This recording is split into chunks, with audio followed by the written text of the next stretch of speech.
help women, save lives, and peacefully end abortion where you live. I can tell you exactly what would happen. The infant would be delivered. The infant would be kept comfortable.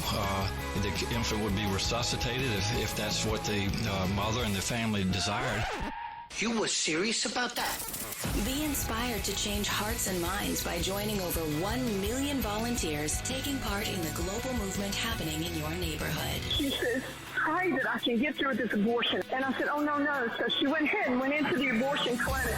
And she just came out. She told us, I'm not going to get the abortion. We just had a baby saved. We had a baby saved in Memphis today. Praise the Lord. This is the 40 Days for Life podcast with your host, Sean Carney.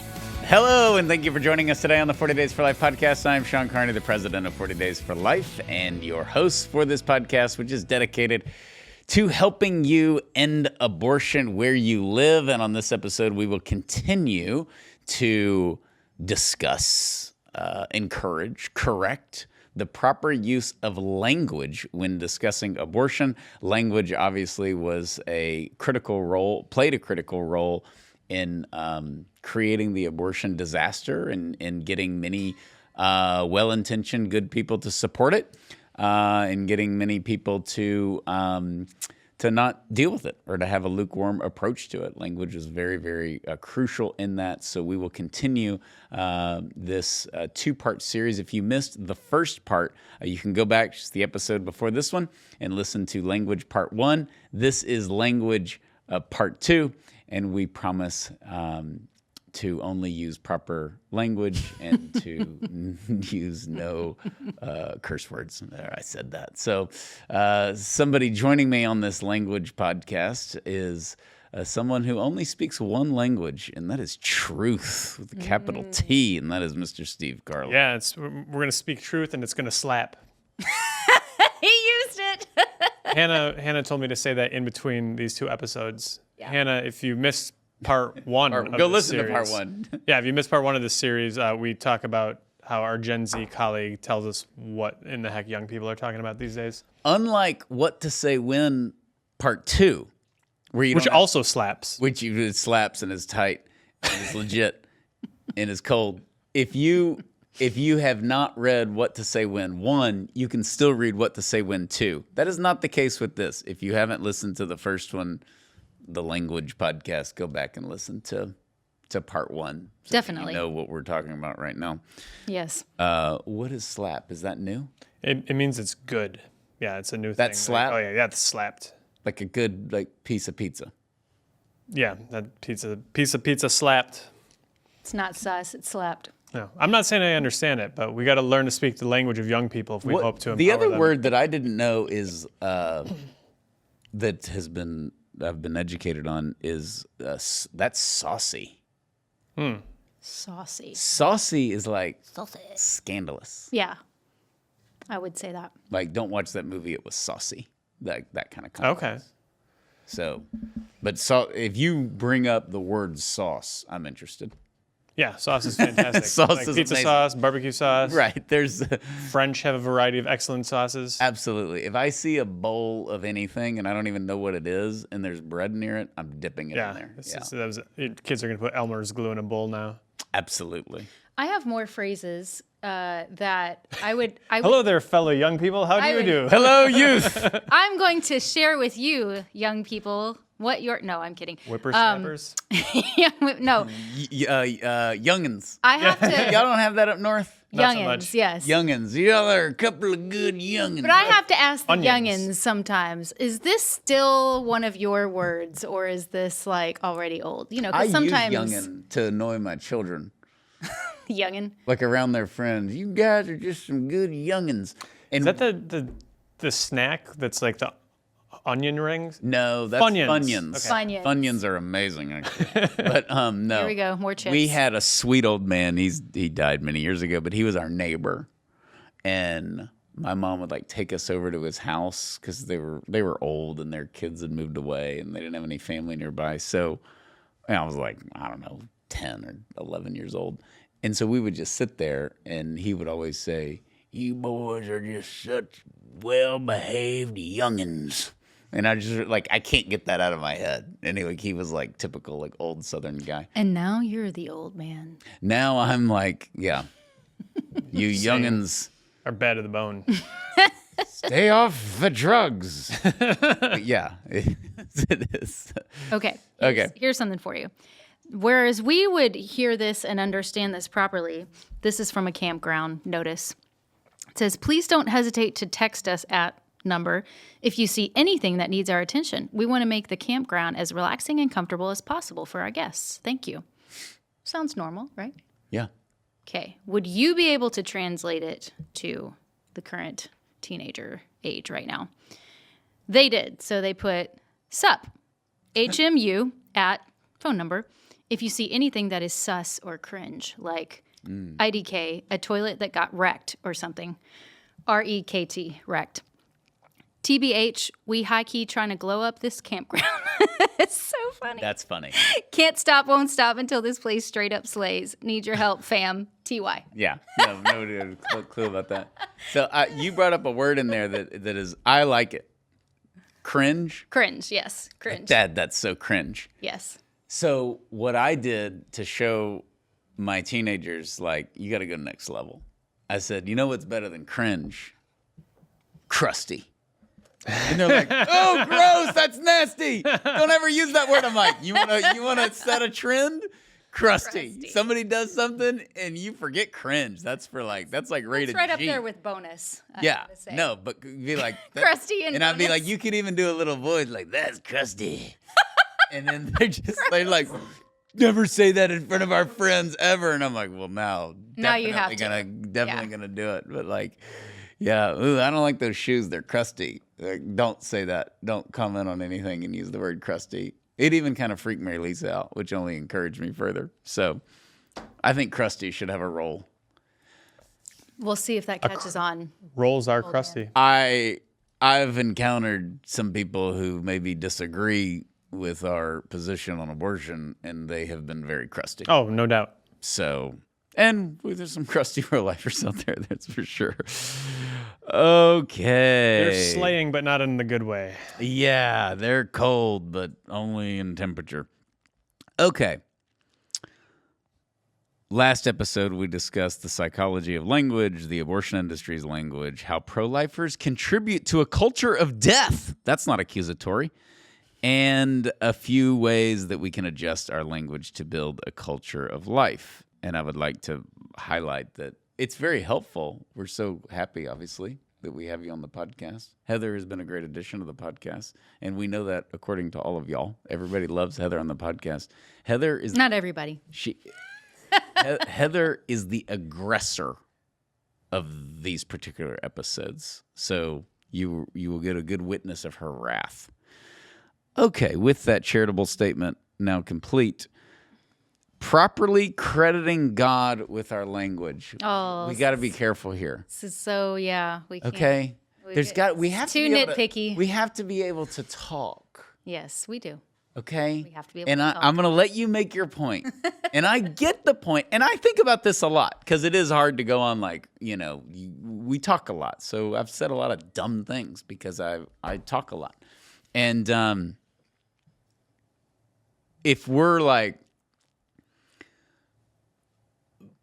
Pearl in the Bronx, New York, closed her abortion facility. No, she didn't. God did. Closed it, right? Yeah. The Seattle campaign saved 27 babies. No, they didn't. God did. Mm-hmm. So there's I'll make my little argument first. Okay. Obviously, God does everything. Yes. So that's the very number obvious. one argument. Yep. Okay. He does everything. Yep. Okay. You didn't drink out of your glass. Okay, God did it. He gave you the ability, your heart's still beating. Okay, so there is that paralyzing thing of like, well, I can't say anything. Do you mean I have electrical cardiac activity? Yeah. Still. Mary Lisa, the dinner you made was awesome. God did it. Okay, so God does everything because he is all powerful, right? And it all slaps. And it's all cold. So God did it. That's the whole thing. Yes. So there is the constant, we have to give God the glory. Yes. We want to protect ourselves for taking his glory, all of that, right? Yeah. Okay, so that's all good. But as a practical manner of speaking, we have to be able to talk. Yeah. No. And I'm not saying it has to be so absolute, but I think it is important for us to constantly be refocusing and making sure that we're not trying to make this as if this is on us and glorifying, showing our ad majorem de gloriam. I love that even our leader of the year last year, Rich, said that in his little acceptance speech at our dinner, that he said, "Sean, I got to correct you. I didn't save those babies. God saved those babies." I said his campaign. Yes. And this is for you, Rich. Yes. I know you're listening. I said his campaign saved whatever the number was. Yes. And he's like, "I got to correct you. God saved it." And which is all true. It's true, and I don't fault Rich for saying that, and I wouldn't fault him if he didn't correct you either, because I think that's nice of you. I mean, unless you said it 20,000 times, and it's like, "Sean, chillax. Like, don't forget God's here." I think people overdo it.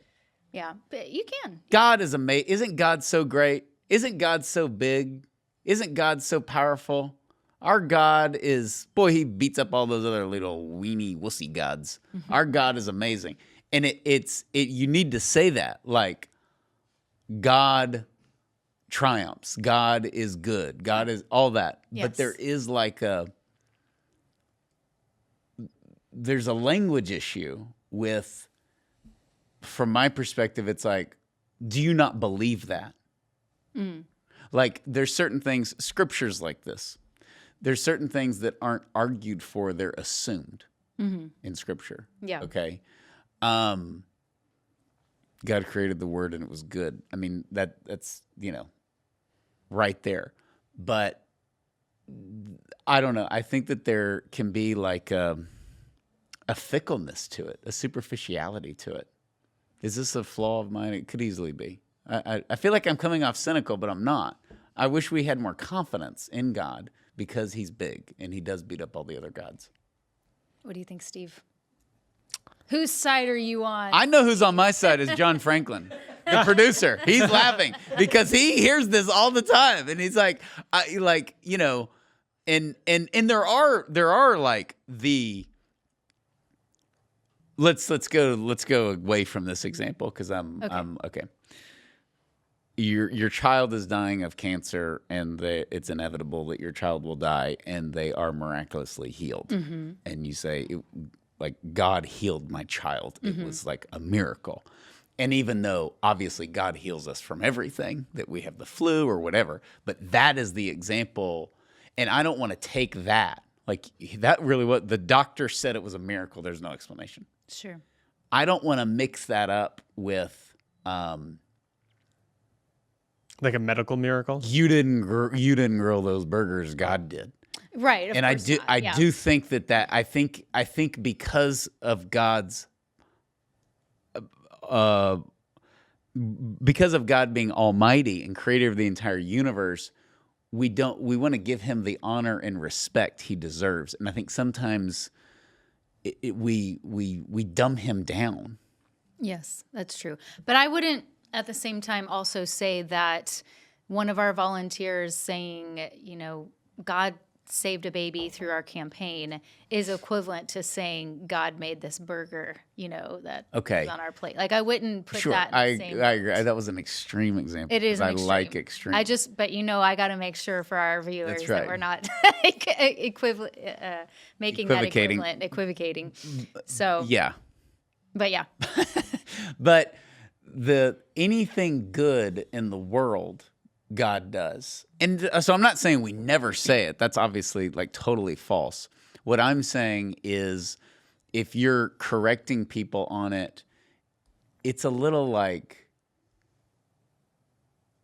I think it's accusatory. I don't want to correct people through it on this. Personally, I see this more as a self-correction or just a monitoring of self-language. So, and I think that's what wonderful leaders like Rich do. So if I caught myself saying 5 times in a row. But Rich called me out in front of a huge room of people. He did. And accused me of not thinking that God was the reason that they saved the babies in Florida. And of course he's the reason. He used Rich and his wonderful wife as instruments of the Holy Spirit, to get technical, to save those babies. Mm-hmm. We're really getting into the Summa here in Aquinas, right? We're going to be talking about proximate ends and We're ultimate goals. We're getting an email from Rich. That's for sure. Without a doubt, yeah. Well, that's guaranteed. But I will say, though, that I am more personally strict about this when it comes to talking about abortion workers. And that may be because I have a close relationship with many of them, including Abby, who started the abortion worker ministry. But I think for me, I'm always thinking we got to witness God converting that person's we life. didn't convert Abby. I didn't convert it. I think with the workers, it's much more important. Yeah. And that in any kind of convert, we mentioned G.K. Chesterton converted C.S. Lewis in the sense that was the book. He hunted Chesterton down. He couldn't, put down Everlasting Man. And how could this be true? And then C.S. Lewis converts. We all know Chesterton really didn't convert him. But I think it's more important in those scenarios to be like, conversion, to quote C.S. Lewis, all true religion comes from repentance. Yes. And repentance can't be from somebody else telling you need to repent. It's a clear sense of agency on the decision being made. And we don't measure, this is hard for us as people in this particular part of the pro-life movement. It's different. Sidewalk ministry is different than pregnancy centers. It's different than adoption agencies, maternity homes. We don't see the fruits of our labor very often. Right. At all. And less often, I would say, than pregnancy centers. But we don't measure the success solely by how many numbers of babies have you saved, how many abortion workers have converted, that sort of thing. And I think that goes to Mother Teresa's beautiful quote, we are not called to be successful, we're called to be faithful. And that is not a cop-out. We're obviously still working hard and trying to serve the Lord by serving our community, but we don't stop doing it because we haven't seen anything. Right.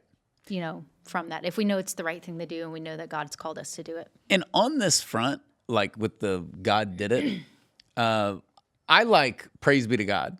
Like, praise be to God. Yes. We saw 2,000 babies saved in the last 3 years, whatever it is. But praise be to God be the glory. I like that. And those are scriptural. Those are in Scripture. I don't like the correction of people. I think people are well-intentioned. They are. And I think that they misspeak. I've misspoke a billion times. And just the... now, if I was an atheist and I said the San Francisco campaign saved 10 babies, that's a great evangelization point, I think, to say, well, God saved the 10 babies, Or how did they do it? How did they save? This has bitten me a lot in my life, but I assume the best. I know I'm like cynical Irishman and I make a lot of jokes and stuff, but like I assume the best in people. I assume they have good intentions. Yes, you're very positive. And very positive, and that's why the workers, that was a big deal. I had a lot of people when Abby came over, they're like, you are an idiot, man. This woman's got you wrapped around her finger. She is manipulating you. She's going to ask for money, like all this stuff. And I was like, I just don't believe that. I think she's sincere. I think she saw an abortion and she's converting. And they're just like, oh my God, which sounds absurd, right? And they roll their eyes. So I'm not saying that. I'm glad Rich corrected me. I deserved it, and I should be corrected many more times. It's good for me. But I'm saying, like, on the language thing, you get what I like, actually, about our Protestant brothers and sisters. They always accuse us Catholics of being legalistic and caring more about the form and the flavor and the bells and the smells than loving Jesus. Then the reason for it, yeah. And I think that's a healthy accusation for everybody. Yeah. But to me, the legalistic part of the language can get annoying. I think this is more self-evaluation than anything else. This is not, a lot of these things and what I talked about a lot in the last podcast with just rethinking how we use very common language. And then if your argument is just, well, we've always said it that way, that's not a good argument for that. But this is more of I don't want to sit here and go around and be the language police and point all the fingers. This is like, I'm inviting you for self-evaluation. This is how my mind works. I'm constantly thinking like, am I meaning what I'm saying, and what is it that I'm actually saying, and have I thought about, what my words mean and how they sound? That's very important. Thinking about how you come off and how you sound to people, especially if you're trying to have meaningful dialogue with people who are pro-abortion, that sort of thing. So I think it's hard, and this is the Rich situation, since we know we're going to get an email from him anyways. Matt brought this up one time. Like, how do we honor people? Because we do we should honor people. We do that. We've honored saints. You honor everyday heroes. You honor employee of the month. And you have to be able to honor people. In that case, it was Rich, and then there's other great leaders we've honored and scholarship winners. And it can be tricky. Nobody likes, the worst thing that could ever happen to me is somebody gives me an award. This group in Austin gave me an award. You were there last year. I hated it. I was like, don't give me an award, and we won't say his name. He's like, no, we're doing it. You bring your wife. I was like, okay, I'll bring her. I told him not to give you the award either. I didn't they deserve didn't the award. I rejected the award. And I said, I didn't do anything. God did it, and that's true. And that was my speech, if you remember. And so, I also bashed Aggie football. But there is a rightful, it's hard to receive praise, and it's hard to accept awards and all that kind of stuff. I think we give way too many awards in the pro-life movement, but I don't know. I just think there's a balance there. I know some of these things that we talk about. I know we get critiques from time to time, especially on the podcast, about, like, you said this, you didn't say that, and most of the time, I don't know that I think it matters a whole lot, but I've personally made an effort to say things the way people want me to say them, because I don't want this to become a distraction from what we're trying to do here. Well, Lady corrected me and was really dead on accurate. It was awesome. And it was, we were talking about the targeting of children with disabilities. Mm-hmm. And I think, was it that I said disabled children? Yes. Or Downs babies. I said particular one. People the Downs first babies. language. Yep. And I've said that my whole pro-life life, and I've given millions of speeches on particularly using Down syndrome examples, because I think it says the worst about us. I think the parents that resist the temptation and choose life say the best about us. And when they bring those kids out to the vigil, it's just the most beautiful thing in the world. So, but I've just said the Downs baby, the child, a disabled child. And the lady said, and she had a disabled child, or child with disabilities. So I said disabled child, and she said, don't say that, say child with disabilities. Right. Which was good. And it was a good correction, and I appreciate it. I appreciated that. I remember being corrected very charitably by this one person who's a friend of mine in Austin, because of the way it was on a slideshow during a sidewalk counseling training. And I changed it after that. I said, I hadn't thought of that. Thank you for pointing that out.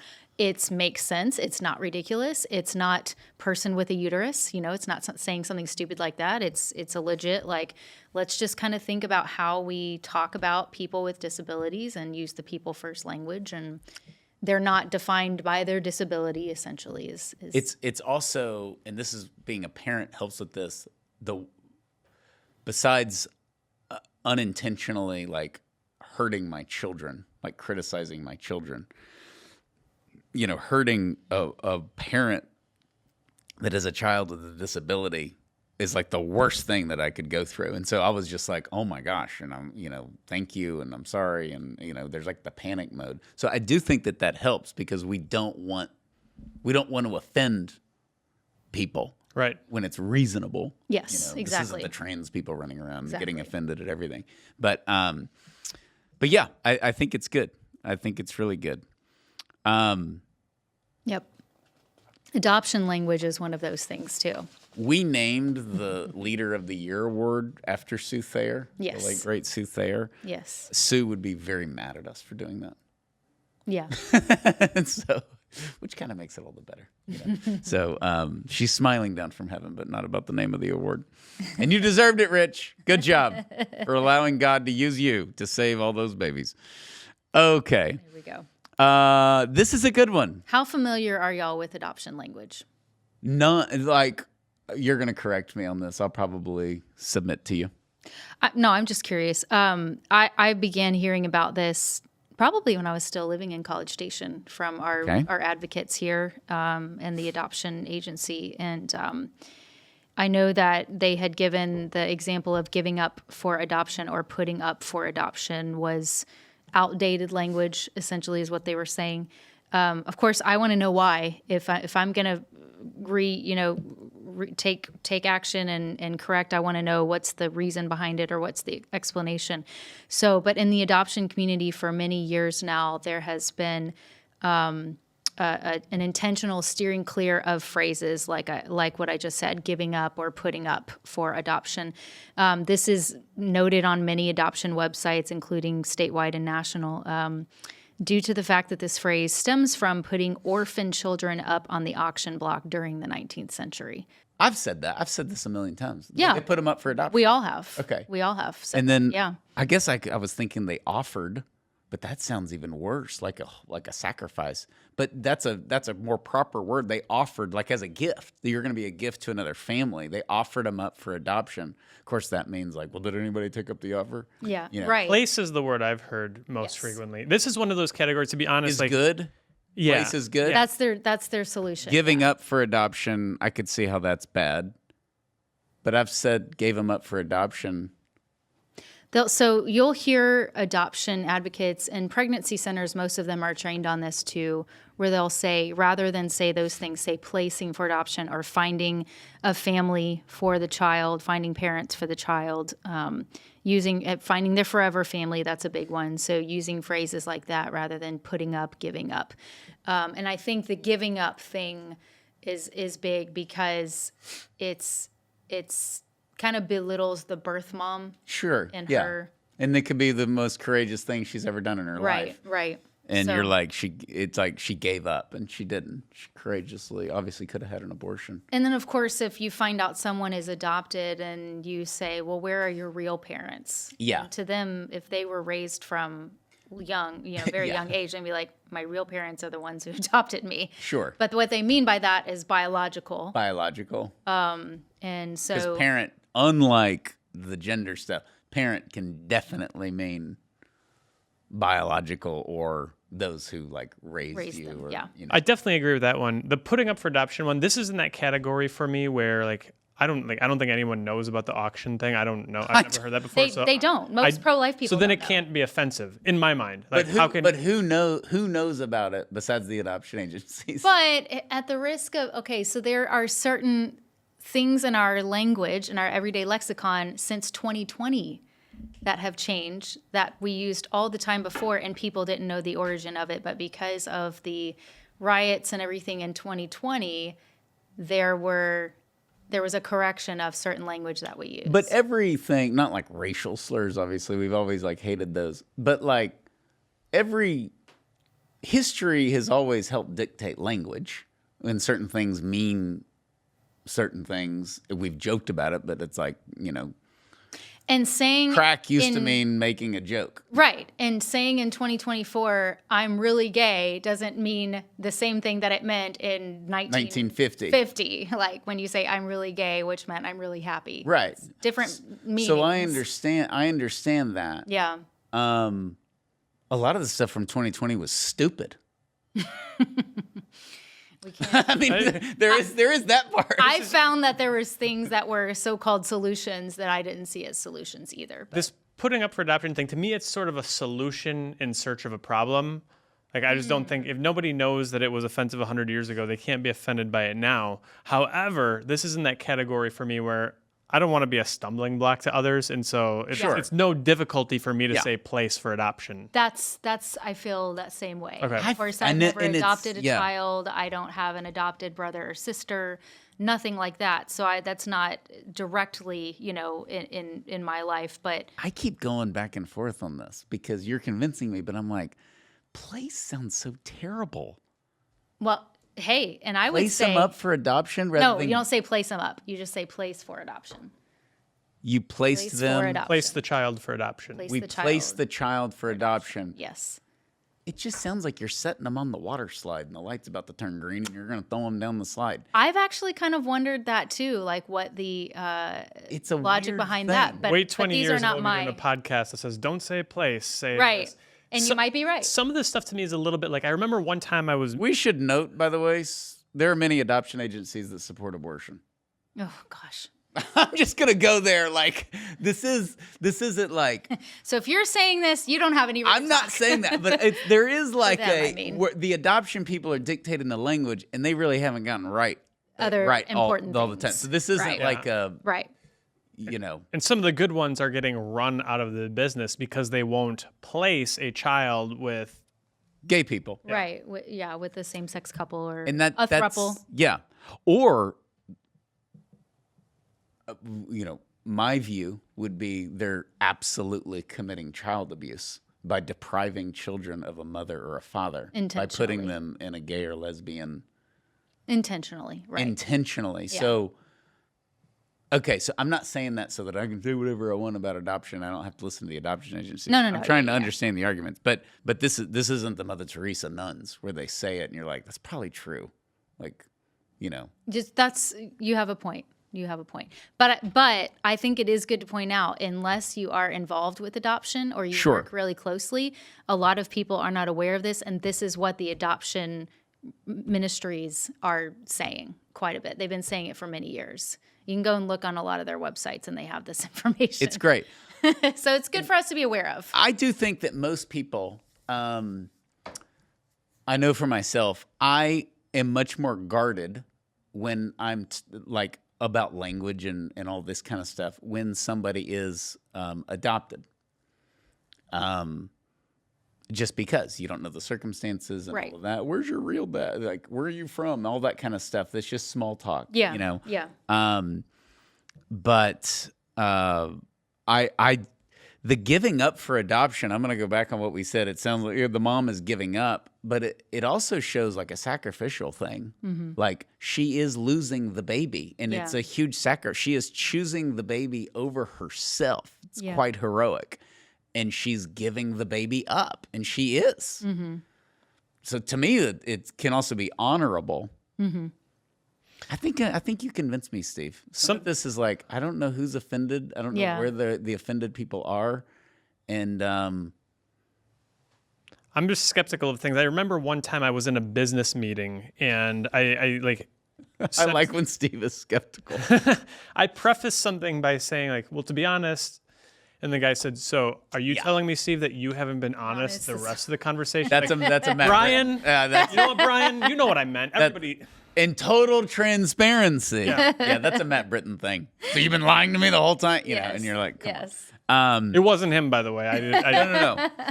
But there is that. I got to be totally honest here, and it doesn't mean you've been lying. It means I'm trying to soften what's you may about take to, offense. Yes. But no, this comes from the heart. That's what, to be totally honest, means. This is what gets couples in trouble with each other all the time, right? Like, you look pretty today, honey. Oh, Well, that's that. You want to do part 1, part 2, part 87 on this podcast on dumb stuff Sean and Steve have said to their wives. I welcome beat that, you. Laura and Mary. I run Lisa. my mouth way more than you. I know. I smoke you in dumb stuff I've said to my I bride. feel like I'm being baited here. No, I can't even mention. This is like, let's get Steve to say, wait a minute, here's what I said. It's not. Yeah, I would love that. I'm not going to mention any of mine because that'll further the problem. Mary Lisa will be like, "Why did you say that on the podcast?" You know, The uncensored best of the 40 Days for Life podcast DVD that will come out. no, and that part of that, I promise. On that note, anything that is wrong or offensive was probably invented by a man. Oh, really? I think women are more thoughtful in general, and they think about what they initially. say. Yeah. There's a great clip of the former Packer Aaron Rodgers, and he saw his former coach on like the other team's sideline and greeted him by like cursing at like, "What's up, you little bee? You look fat as you know." Yeah. And it's like, this is how men talk. Fat talk. P-H-A-T? Pretty hot and tempting. Yeah, it wasn't that. No, because the guy said, "I'm down to 290." He's like, "No, you're not." Oh my gosh. Well, Jimmy Johnson, way back in the day when the Cowboys played the Eagles, and the Cowboys were terrible. This is before their Super Bowls. And Buddy Ryan was the coach of the Eagles, and there was some skirmish at the end, and Jimmy Johnson was all mad about it, and he tried to confront Buddy Ryan, and Buddy Ryan went into the locker room. He didn't even go shake the other coach's hand. And so Jimmy Johnson, in just great Texas redneck fashion, was like, "Yeah, and I wanted to talk to old Buddy, but he ran his fat rear end into the locker room like a coward or something." And so they brought it up to Buddy Ryan, and he's like, "Now, I resent that. I mean, my wife's got me on a diet, and I've lost 4 pounds." Because he's a big dude. It is hysterical. That was great, right? That is the opposite of Steve. You're doing a great job. You did a great job writing What to Say When too. I didn't write that book. God did. And God did write the book, by the way. God did write the book. Matthew, Mark, Luke, John, and What to Say When too. There you go. Oh, mercy. Okay. This is fun. Going on. I feel like we're really offending a lot. I feel like I'm offending people, but I'm trying to. You're welcome. I think people are thinking about this as we're talking about it, because here's the problem. And you brought it up, but you brought it up in the positive. I'm bringing it up in the negative. 2020 wore people out. Yeah. And they're afraid to say white bread. They're afraid to order their coffee black. Yes. We've gotten all this Yes. crap in our society now. Yes. And it's like, not everything in the world is about race. Not Race, everything in the right. world is offensive. Some people you just talk, you don't criticize other people. You don't call them names, all that stuff. We all know that. And I think the walk on eggshell culture is why I'm pushing worse. back at some of this stuff. And I'll listen to the adoption people, but I need to understand it. But I knew you would. I knew we would kind of have these discussions. This isn't like a. I mean, set I in understand, stone. and the mom got rid of her kid through adoption. Yeah. Abandoned her child through Abandoned her adoption. I child, mean, I yeah. understand all that. Yeah, no. But Yeah. this is, and I understand real parents. Mm-hmm. And that's an easy, I Right. don't know if I've committed that crime, probably. Yeah. I'll accuse myself. But you brought up last time preborn versus unborn. And I knew that was going to be and that's why I was Sean like, let's bring Carneyism this up. Let's of, talk about this. We can't say unborn anymore. We have to say preborn. So Maybe blink. So the question I had for this, and I'm not taking I just full disclosure because I haven't been fully upfront before this. Yeah, full disclosure. That was a good one. That was funny. I am not taking a side on this. Okay. I started noticing this change probably, I think, right before COVID. Is that about when you think you started hearing preborn? I've heard about it for over a decade, I think. A decade? Me too. I've Okay. heard it forever. I've heard unborn 10-1 Yes. compared to preborn. So I even heard recently there was an OBGYN giving a talk to a pro-life group, and she started to say the word unborn and corrected herself and said preborn. And I thought that was really interesting. And I have heard many of our great friends in the pro-life movement, Kristen Hawkins, Lauren Buzica, I've heard many of these leaders. I think Lila's big on preborn. Yes, Lila's big on preborn. Say the word preborn, and it has really, the argument that I heard against it, the very first time I heard an argument against it was one of our friends in Texas who said, it's stupid, the public doesn't understand it, they don't know what it means, there's nothing wrong with the word unborn, and we shouldn't be changing it, and it's not going to work.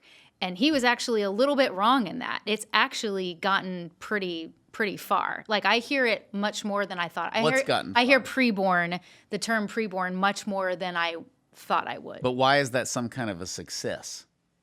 I'm just saying his point was it's not going to go very far, and I think it's gone further than he thinks. But is that good or indifferent? I think it's indifferent. I don't think it matters. I'm indifferent, and I don't see. But I have. It's been interesting because I've heard very strong arguments for it and against it. And that's my problem. That's actually why we wrote What to Say When 1 and 2. We're just plugging the book. It's pathetic. Actually, probably the greatest book that's ever. These are the arguments we're getting fired up about. That's a They good want point. abortion at 40 weeks, and we're yelling at people because they said unborn. But the child is in fact unborn. I think people would say because the other side, the left and the pro-abortion side, is winning they've won the narrative for so long in the public. You know, this is women's rights. This is against all this kind of stuff because they choose the language. And so this is like a way, good or bad, this is one way that the pro-life movement is saying, no, we're changing the language so that we can have control of the narrative. And I think I'm with you. I think this is one of those that's like. I don't understand. I like preborn. And I think it sounds cool. Here's why I prefer unborn. And this is like, you're going to laugh at this. But this is why. I'm just saying as a human. I'm being perfectly honest with y'all. Preseason and preheat. Mm-hmm. That's what I think of. Pre means not real yet. Not ready. Preseason, who cares? I think the opposite. NFL's probably going to get rid of the preseason. And preheat is like, it's not time to put the football. It's not time to put the rolls in. Yes. Because it's not really human. I think preborn, though, sort of has a connotation of an assumption that there will be a postborn. And if there's a postborn, then birth must have taken place because abortion didn't. All that said, I take a little bit of the Happy Gilmore philosophy of gold jacket, green jacket, who cares? I think we're probably all on the same page with that. I have actually heard the argument for preborn being because unborn means they compare it to tying a knot. A knot has to be tied before you untie it. But it doesn't make sense to say unborn. And I think that's like too. I know. See, I had that. So I was like, okay. We're definitely getting a lot of emails. Hey, and I know, and email us, criticize us, compliment us, whatever you want to say. Teach us. But. Oh, wise ones. Look, it gets a little into we mention awards and stuff. And yeah. It's appropriate that 40 Days for Life we give away 2 awards. We give away the scholarship and we give away the Leader of the Year award. Mm-hmm. And all the recipients have totally deserved it. They've accepted it in humility and they're wonderful, wonderful people. They totally deserved it. Yeah. But there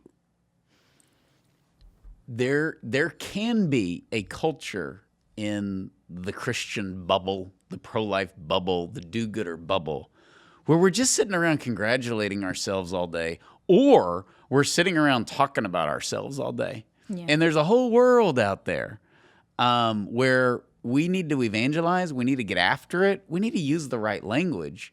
But I don't think one baby has been aborted because somebody said unborn and not preborn.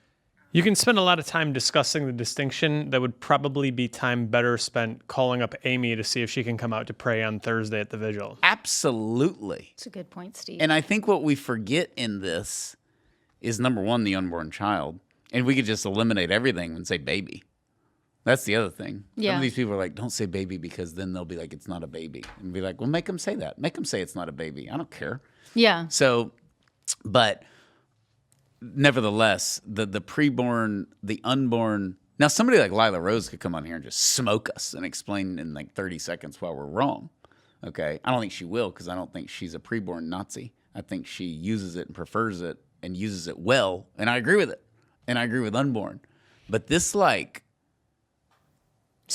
stance I'm going that back people to have. Yeah. Like my little Baptist friends in East Texas, like, we just think this is legalistic. Can we move on? Yeah. You know, I mean, you're so bent out of shape because the priest wore red and he should have worn green. And I'm like, but it wasn't a martyr's feast day, you know? And it's like me talking about it for 2 hours. He's like, it doesn't matter. The guy made a Move on. Yeah.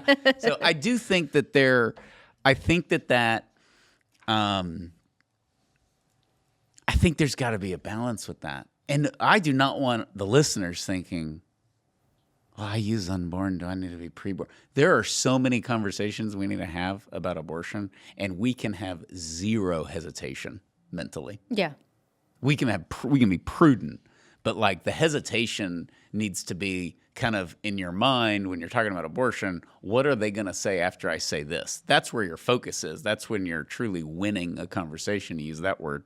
And if you're sitting here going, I said preborn. I should have said unborn. I said unborn. I should have said preborn. I'm done. Yeah. No, I agree with you.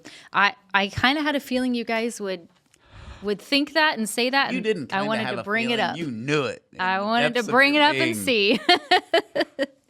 I mentioned abortion survivors recently, and so I just want to state that again, that, Melissa Oden's group, the Abortion Survivors Network, really does a great job of stressing the definition of an abortion survivor as someone who actually is a victim of abortion, that an abortion attempt was made on their life, whether by solution or by dismemberment, and they survived, thank God.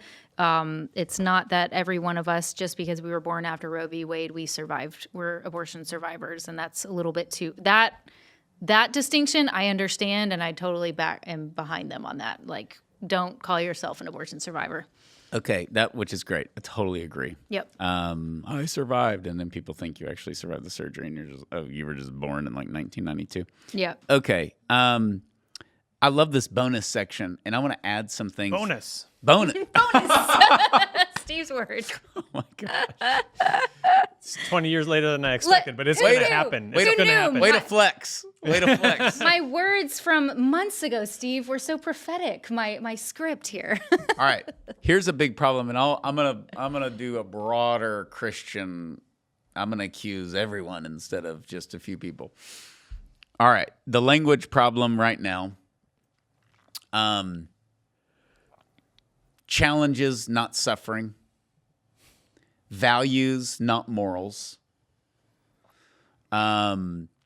Character, not virtues. We have secularized a lot of scripture and traditional Christian language. Mm-hmm. Ethics over morals. Ethics over morals.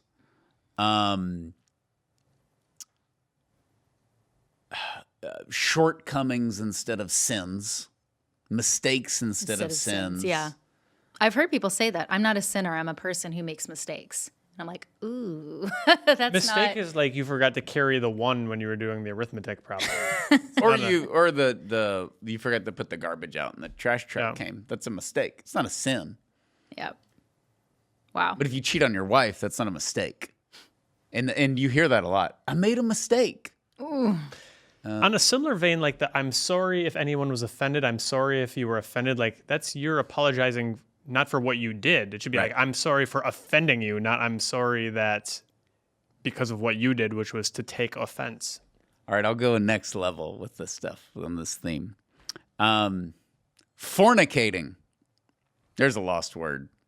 So Fulton Sheen has a great, and we've shared this with my Protestant brothers and sisters, and they're like, that's kind of a good point. Because when it comes to the Catholic Protestant thing, if you take the crucifix, they're like, but it's terrible. Like, he rose from the dead.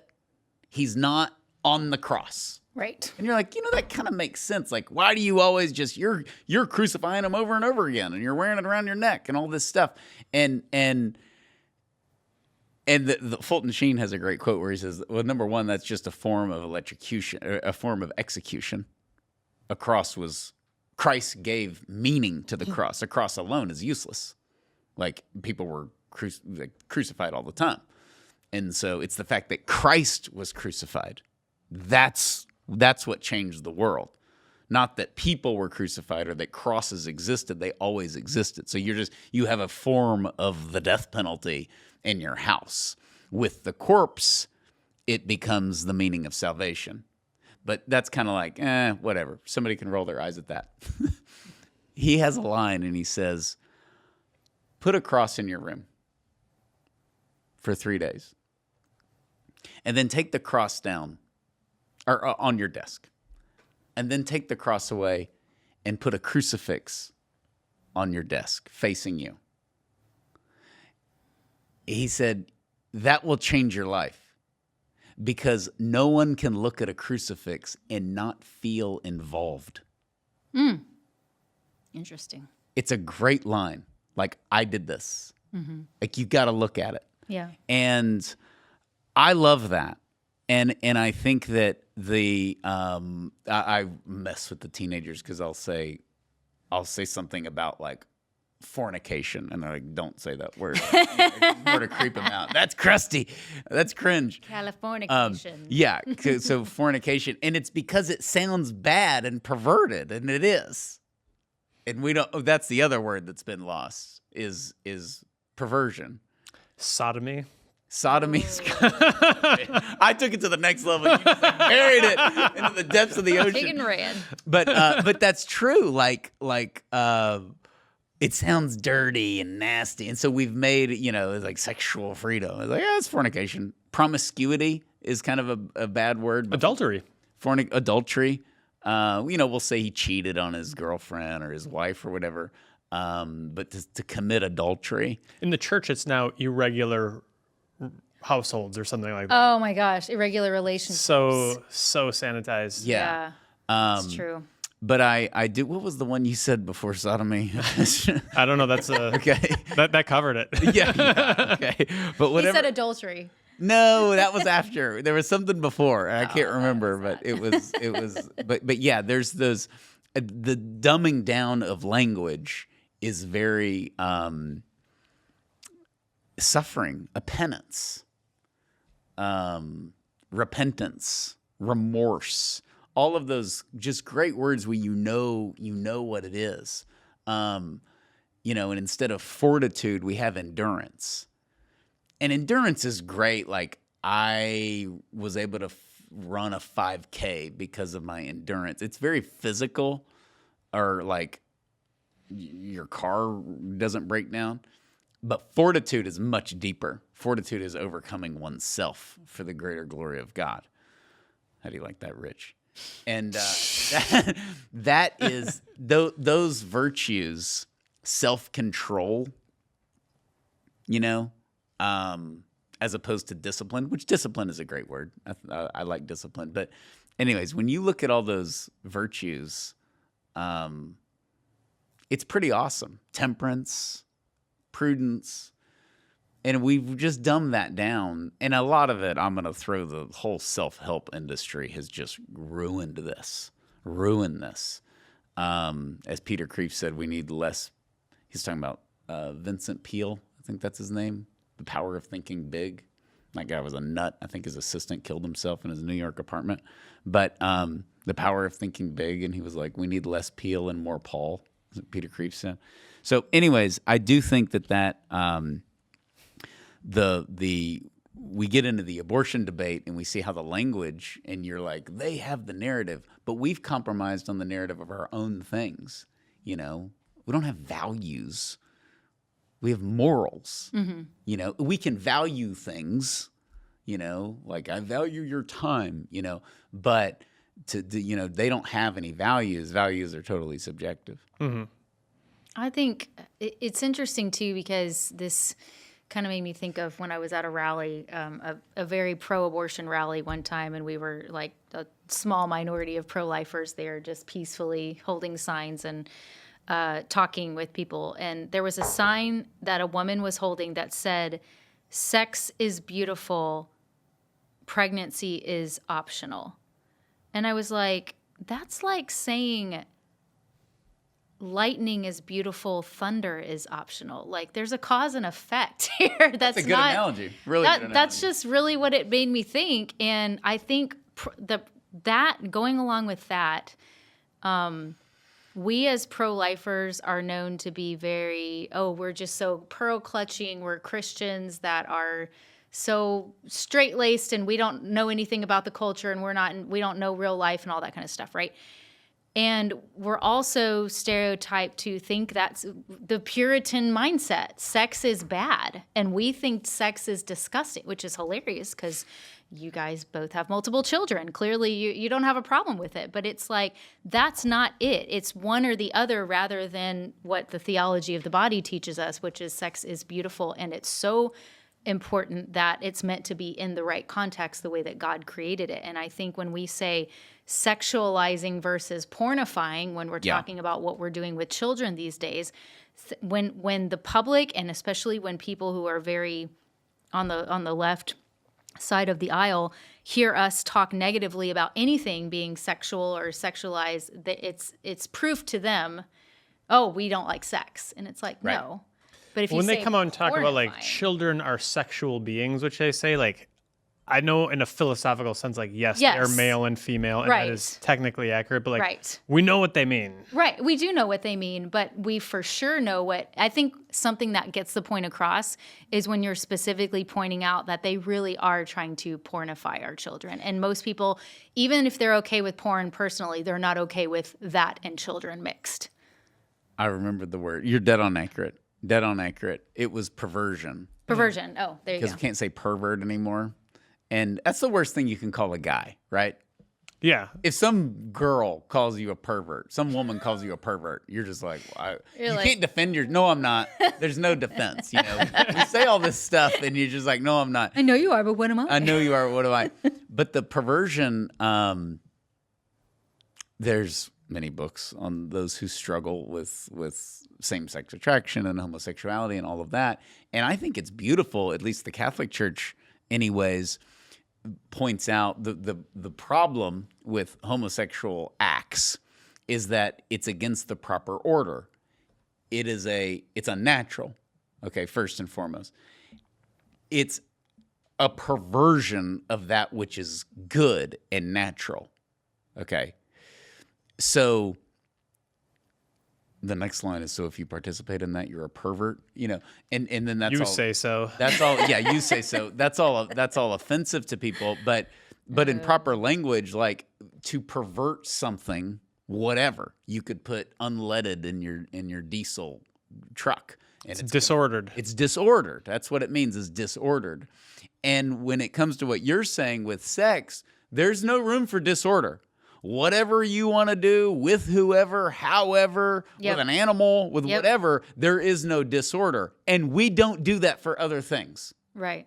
We don't say, absolutely, you can get on the freeway and going the wrong way up the exit ramp. Of course you can do that.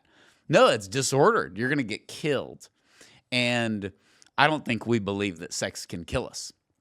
Not just physically, which it obviously can through disease, but through spiritually. We don't. There is no harm. Who cares who I love? Well, the problem is that love that you claim is expressed through disorder. Right. And I think, well, we've kind of gotten rid of the other thing, like when you read particularly a lot of the Catholic moral stuff on homosexuality, it's actually a grace. It's very merciful because it's like, but this is just a perversion that you have. And we all have perversions. We have things that are disordered and wrong with us because we're sinners. But like, this isn't your identity. Thank God, right? Mm-hmm, mm-hmm. I mean, if we just followed every whim and said, this is who I am, we'd live in a world of lunatics, which is what we're kind of scraping up against. And I think it's a relief. It's a relief. Yeah, I think if you look at the catechism, another word that's used that people will get up in arms about is defective. This is like a defective act. This is a defective whatever. And people, oh, you're saying I'm defective? No, we're just saying there's a natural order to things. You've used the term sexual deviant. Yeah. And that term makes me uncomfortable, particularly when you say it. But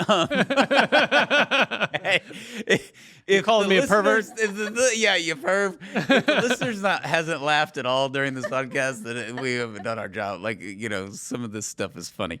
But yeah, the language absolutely matters. I'm not telling everybody to run around and call everybody a pervert. That's not the point. It's not forbidden either. It's not.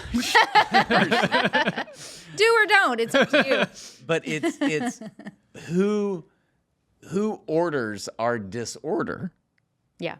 God. Yeah. Which is what we came back, why we give him all the glory. He orders our disorder. He corrects our perversions.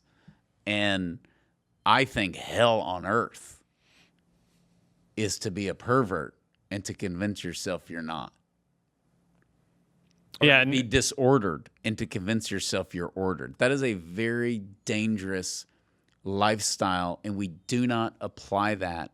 If a guy comes home and he's drunk and he beats the crap out of his wife and kids, that's disordered. Yes. We don't say but this is who you are. You started drinking when you were young. Maybe you have a drinking problem. You got a little bit of a temper. This is who you are. And let's celebrate that. Yeah, you're expressing yourself. Here's your flag. We just don't do that. And the claim is that that's an absurd analogy. He's like hurting people. No one gets hurt with sexual deviance. I think, too, that your phrase hell on earth is quite accurate. It's not just an expression or a phrase. I think it literally becomes hell on earth, because if you saw a pride parade last month, or you see a pro-abortion rally, or you see the so-called art that is produced in the name of sexual liberation, this stuff is ugly. And like, people get offended sometimes because you're picking on my appearance. You're saying I'm ugly. No, I'm not saying the people are ugly. I'm saying like this expression is ugly. It is like you walk past a pride parade. One time I got caught in the midst of one. I was like going somewhere and got stuck in the pride parade. It is ugly. It is uncomfortable to look at. It is displeasing. And they try to convince you that it's good, but anybody with eyes knows that this is a foretaste of what hell would look like. Yeah. Well, beyond that, though, because somebody could just say, well, you don't like it. I mean, a lot of people think it's art and they're expressing themselves and whatever. There's a lot, I don't like the way the pro-life parades look, You'll look like a bunch of Amish people. Although we don't. I think we got some pretty cool-looking people. I think because Generation Z is now into it and they're cold. Cold. But...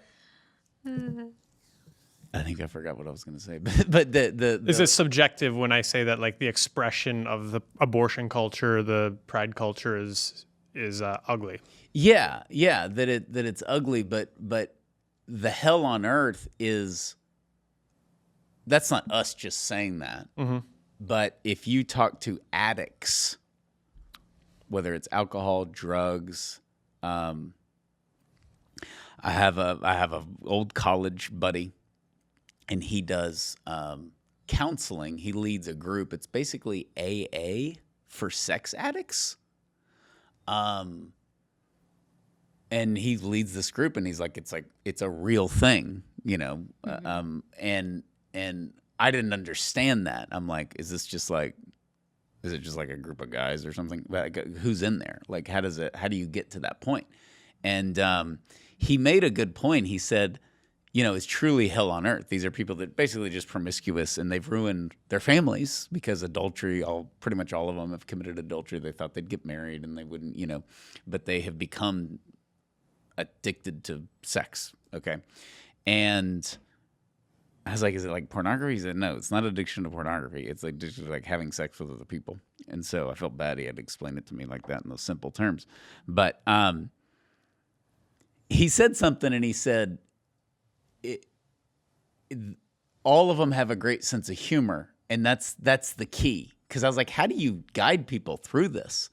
And he said it's very funny, and Alcoholics Anonymous is like that. You have to be funny because alcoholics are funny, and typically. And he's like, people that are addicted to sex know that it's kind of funny, and they almost have this like rightful shame, similar to like alcoholics. I mean, once they're not in like total denial, but they're like.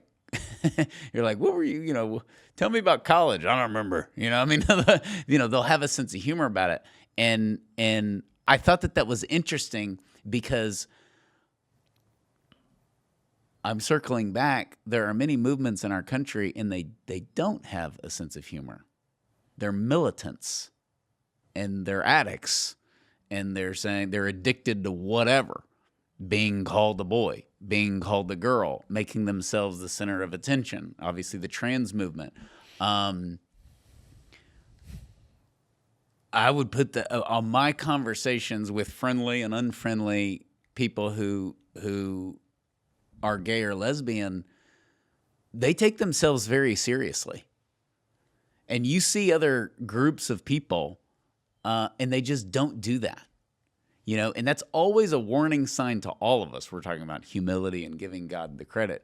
When we take ourselves seriously, very seriously, we are at our worst. We're stubborn. We're digging in. We're prideful.